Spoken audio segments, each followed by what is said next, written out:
Welcome to the Flourishing Soft Life Woman, where we discuss ways for you to be your best self from the inside outside. I'm your host, Tay Rosé. Let's dive into today's episode. For this episode, I will be talking about my spiritual journey, and I'm going to delve into the two subtopics with when my spiritual journey began and what took place during my spiritual journey. All right.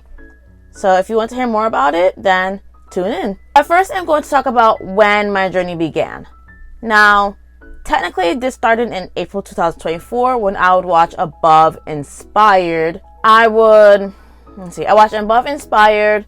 I would watch it every Sunday, and then I would delve more into fasting. And with my fasting, I let go of social media. I let go of editing content. I let go of my phone. So anything that is drawing me away from God is what I let go of, and I press more into Sabbath. I press more into my body. I'm giving that away. I press more into prayer, worship. That is what I delved more into.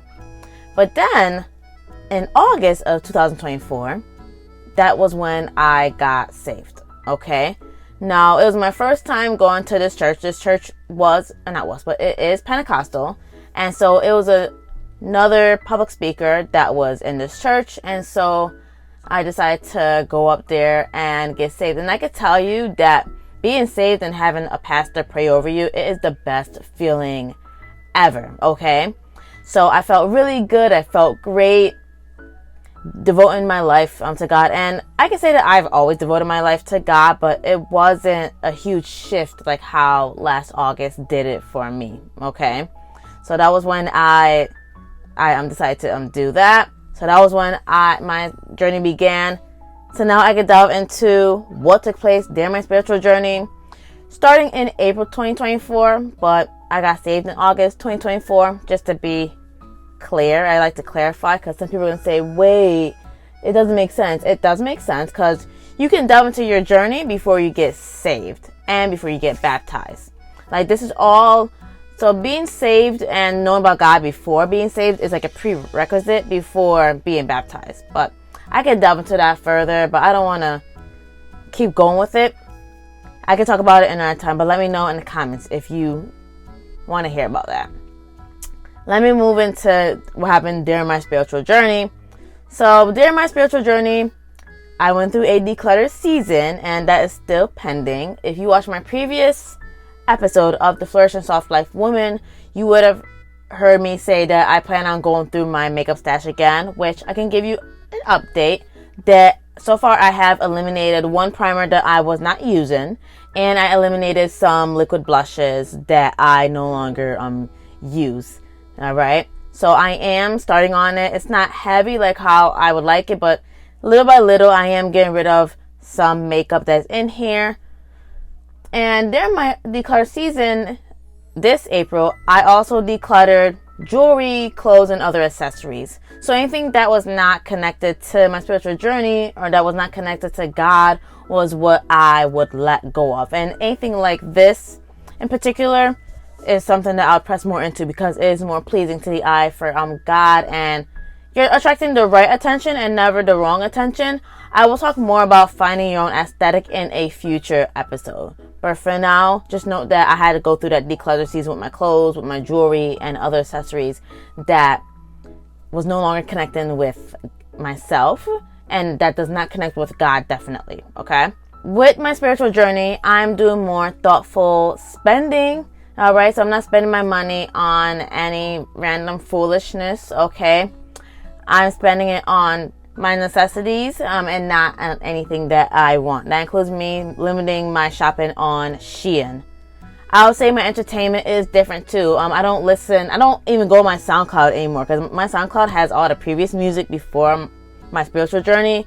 I now listen to the Kirk Franklin radio on Sirius XM, and I listen to K-Love. Like, K-Love, it is an amazing radio station. So that is what I do. Even on YouTube, I don't watch the inappropriate videos anymore, like the pranks and like the pop the balloon. Like, I like to support y'all, but I don't watch that anymore. I watch vlogs and other entertainment that makes me happy, that brings me joy, and that is pleasing in God's eye.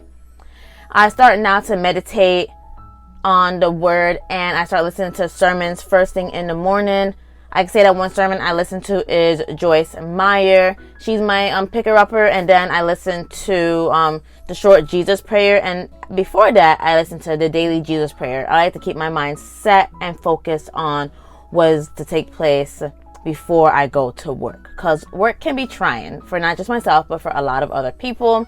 And then I talked about this earlier, but I'll quickly delve into it, where I'm doing more fasting and Sabbath Sunday. So with my fasting, there are times when I will drink water and starve the flesh, but then other times I will starve the flesh completely. That is no water, no phone.